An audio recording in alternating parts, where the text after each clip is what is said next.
সালাতাকুম আলাইয়া বিলা ওয়াসিতাত। আমার প্রিয় নবীজি বলেন, আমি ফেরেশতাদের মাধ্যম ছাড়া তোমাদের দরুদ সরাসরি শুনতে পাই। আমাদের দরুদ নবীজি শুনতে পাই কি পাই না? জবান খুলেন, গোসা করছেন, আওয়াজ দিয়ে যদি দরুদ শরীফের গুনাহ হবে বাবা, তো জবান খোলেন।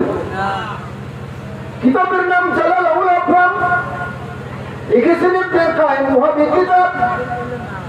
এই কিতাবের ৭২ পৃষ্ঠার মধ্যে বলা হয়েছে, আল্লাহর নবী বলেন, জানা আসমাউ সালাতাকুম আলাইয়া বিলা ওয়াসিতাত।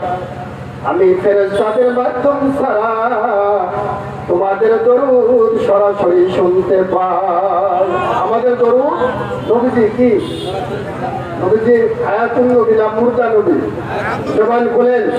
আমার আপনার নবী মুর্দা না জিন্দা? আমাদের দেখে কি দেখে না? দেখে। আমাদের আওয়াজ শুনে কি শোনেন না? শোনে। আমাদের সাথে আছেন কিনা? আছে।